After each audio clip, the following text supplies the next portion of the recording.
TNP 86, preuve du petit théorème de Fermat. Une petite remarque pour commencer. En fait, ce théorème sera vu comme une conséquence d'un autre théorème du programme qui s'appelle le théorème d'Euler, qu'on verra un petit peu plus tard, et pour lequel on n'aura pas besoin de faire de démonstration, ce sera une conséquence immédiate. On trouve ici la démonstration classique directe du petit théorème de Fermat, celle que vous avez déjà vue en première année.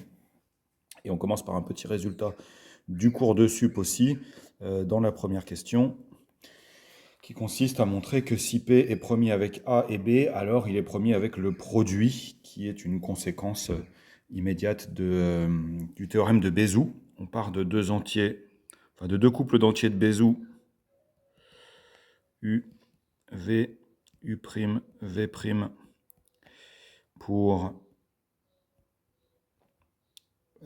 A et P, AU plus BP égale, AU plus PV égale à 1, et B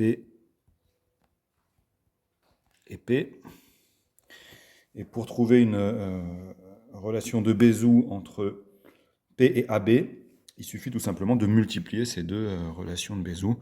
On en déduit que 1 est égal à AU plus PV fois BU' plus PV', ce qui va s'écrire AB fois U', plus P fois un gros terme qu'on n'a même pas besoin de prendre la peine de détailler. Le principal, c'est qu'on ait bien des entiers de part et d'autre. Par théorème de Bézout, on conclut.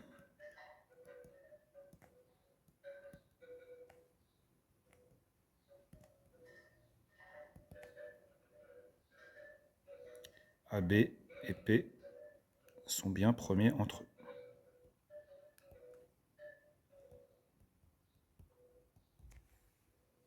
Pour démontrer le petit théorème de Fermat proprement dit, on commence par un petit lemme. Si K est entre 1 et P-1, alors P divise K parmi P. L'énoncé nous propose de commencer par prouver que P divise K parmi P fois factoriel K, ce qui s'obtient aisément grâce à l'expression du coefficient binomial, qui, je rappelle, est encore plus utile que l'expression avec les 3 factoriels. Je veux parler de l'expression P fois P-1 fois etc.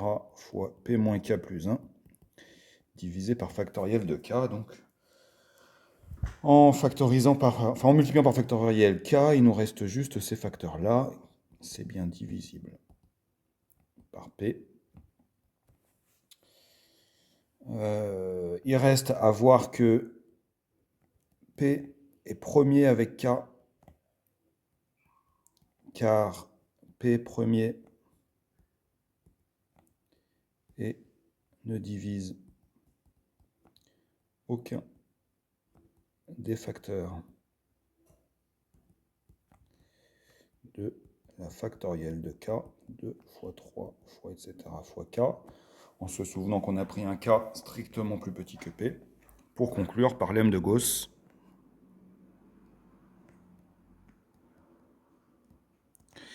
que P divise bien K parmi P.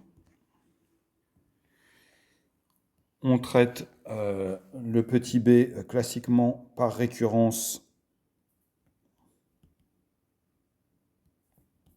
sur n en définissant une propriété P de n qui est n puissance P congrue à n modulo P,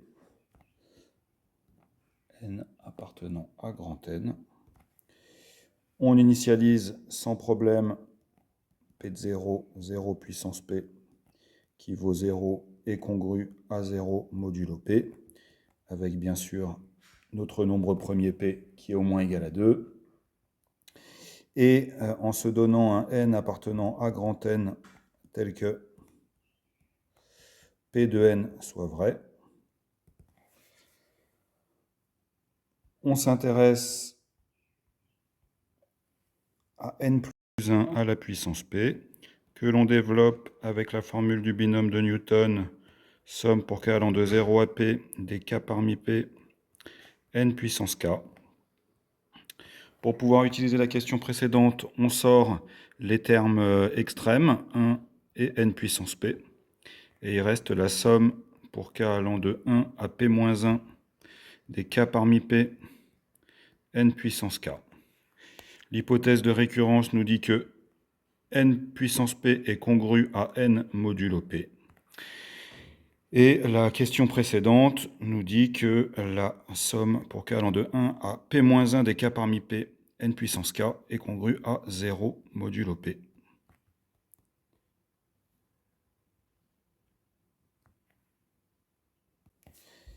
On en déduit que n plus 1 à la puissance p est congru à n plus 1 modulo p, ce qui établit la récurrence.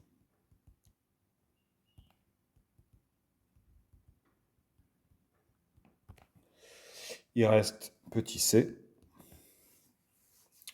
À en déduire que si p ne divise pas n,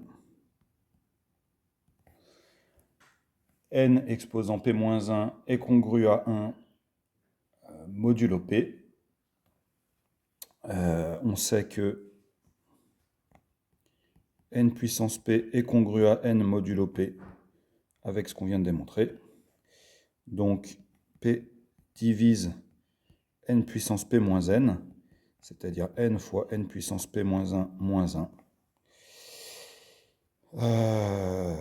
Comme p est premier et p ne divise pas n, une propriété du cours nous dit que p est premier avec n par lemme de Gauss.